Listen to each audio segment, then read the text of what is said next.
आज हम नागार्जुन जी द्वारा लिखी गई कविता शासन की बंदूक को पढ़ेंगे।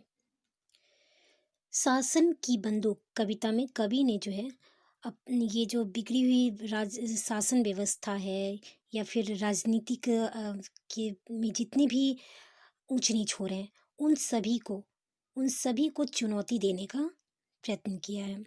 शासन की बंदूक जो है व्यवस्था बंद उनका मानना है, कवि का जैसा मानना है कि शासन की बंदूक जो है, बंदूक के बल पर जनता का शासन नहीं किया जा सकता है। ठीक है, मैंने जनता के से जो नेता लोग वोट लेके जीतते हैं, तो कवि का मानना है कि व्यवस्था बंदूक के बल पर शासन नहीं कर सकती है।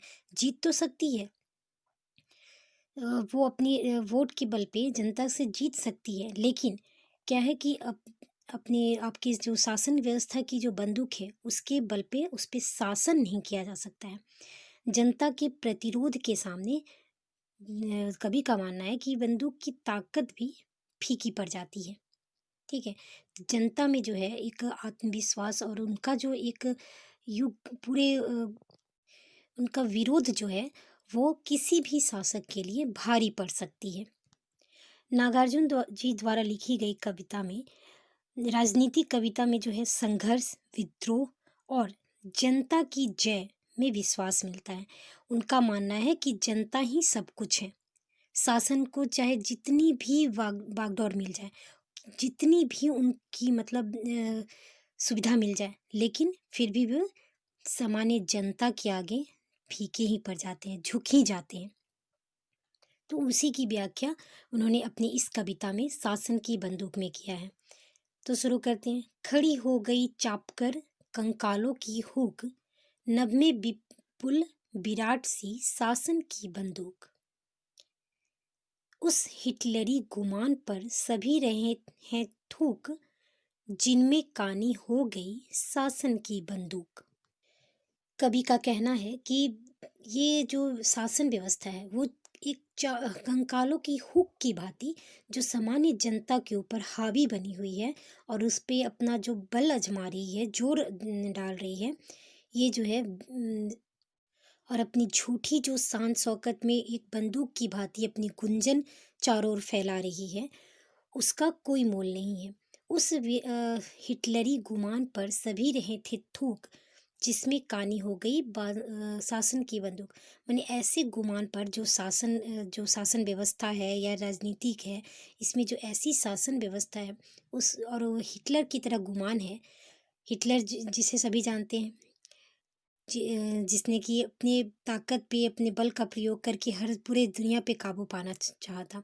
तो उसी तरह कवि ने जो है वो प्रत्येक राजनीतिक अर्थव्यवस्था के सभी लोगों को ये ये ललकारने का प्रयास किया है कि काने की तरह मैंने एक आंखों वाली मैंने एक बंदूक के बल पे सबको जीतने की कोशिश छोड़ दो और उस सामान्य जनता जो है उस पर आप हावी नहीं बन सकते हो। बढ़ी विगड़ता 10 गुनी, बने विनोबा मूक, धन्य वह यह शासन की बंदूक। सत्य स्वयं घायल हुआ, गई अहिंसा चूक, जहां तहां दगने लगी शासन की बंदूक। जली ठूठ पर बैठकर गई कोकिला कूक, बाल न बांका कर सकी शासन की बंदूक।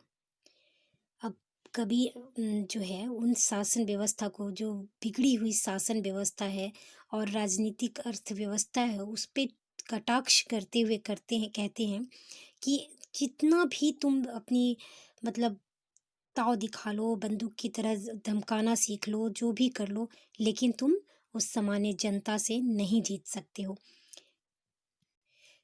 इन पंक्तियों में जो है कवि जो है कोकिला ही बताते हैं कि कोकिला माने कोयल ही जीवन का पक्ष है और संघर्षरत जो भारतीय जनता है उनका प्रतीक है।